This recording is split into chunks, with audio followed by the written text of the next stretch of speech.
nimba hari amashusho yazungurutse cane ku mbuga ngurukana bumenyi muri iyi ndwi agahanahanwa cane haba muri Afrika eka ndetse no kw'isi yose, amasanamu yoza kw'isonga na yerekana Perezida w'u Burundi General Major Evariste Ndayishimiye aho yari kumwe na mugenzi we wa Burkina Faso Kapitene Ibrahim Traoré.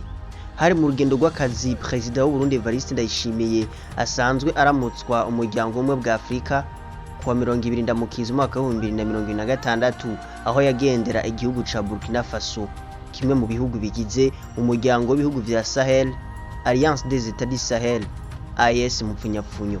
Ndavuga Burkina Faso nyene, Mali na Niger.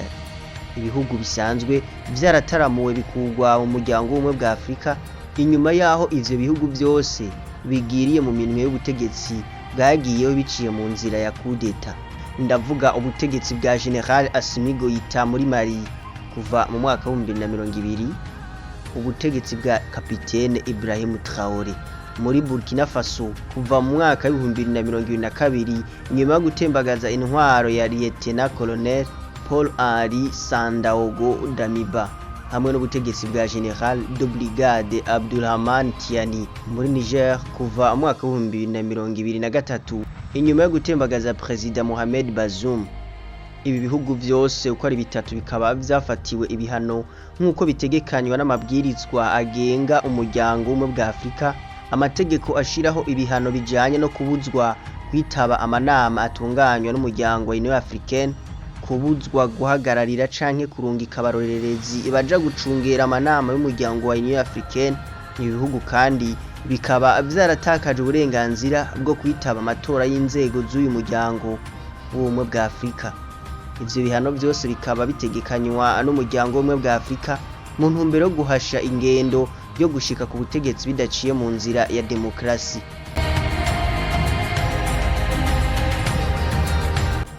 Imvo nyamukuru z'urugendo rwa Perezida Evariste Ndayishimiye i Ouagadougou hamwe n'ibikuru bikuru mu vyo yayaze na mugenzi we Ibrahim Traoré nivyo tuza kurabira hamwe mu nzira y'ubwenge y'uno munsi.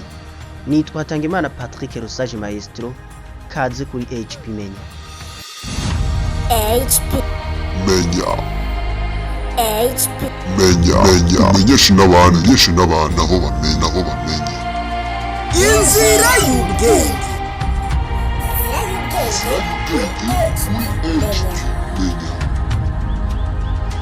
Itangazo ryemeza urugendo rw'umukuru w'igihugu c'u Burundi Evariste Ndayishimiye muri Burkina Faso ryashizwe ahabona n'ibiro bijejwe gutunganya ingendo z'umukuru w'igihugu ca Burkina Faso bitewe ku mukono kuri uyu wa 19 Ndamukiza umwaka wa 2026.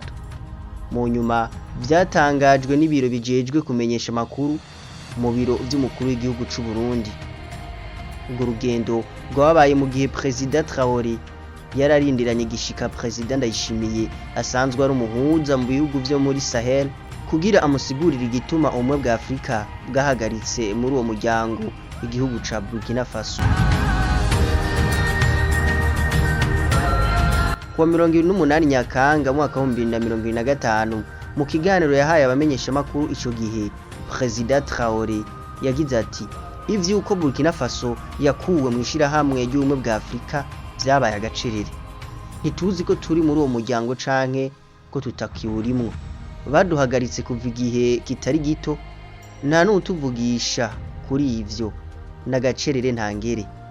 Narabonye ko bagenye umuhuza umukuru w'igihugu c'u Burundi Evariste Ndayishimiye. Tugomba kumwumviriza ubwa mbere kuko ntidushobora gufata ingingo tutazi icatumye baduhagarika. Niho tuzobwira abenegihugu bacu tuti ngiki ico bavuga. Ni nako twabikoze mu kuva muri CEDEAO. Inzira y'ubwenge. Iki gihe Perezida Evariste Ndayishimiye yagenwa nk'umuhuza hagati y'ibihugu biri muri Sahel, ntiyari bwashikira amabanga yo kuramutswa umuryango w'ubumwe bwa Afrika. None Ibrahim Traoré na Evariste Ndayishimiye bayaze iki neza na neza? Inzira y'ubwenge.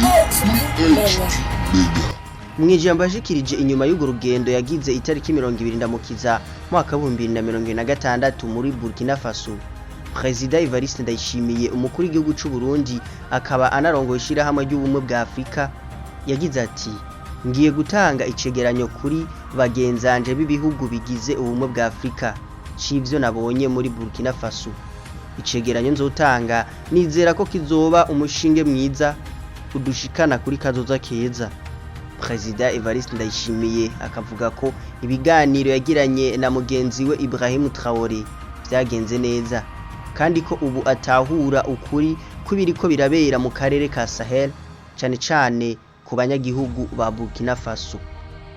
Perezida Evariste Ndayishimiye yari muri urwo rugendo nk'userukira ubumwe bwa Afrika ariko kandi nk'umuhuza mu bihugu vya Sahel.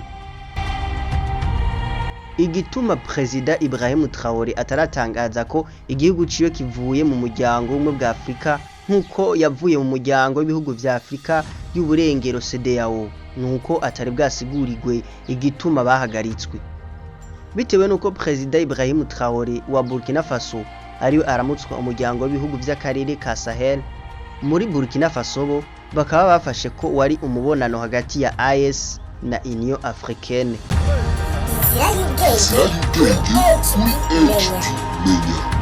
Umuryango wa AES Alliance des États du Sahel nkuko nari nabivuze ukaba ugizwe n'ibihugu bitatu byo mu karere ka Sahel, Burkina Faso, Mali na Niger. Umuryango wabonye izuba kwa 16 Nyakanga mwaka 2023 mu nyuma ucika urunani rw'ibihugu vya Sahel kuwa 6 Mukakaro mwaka 2024.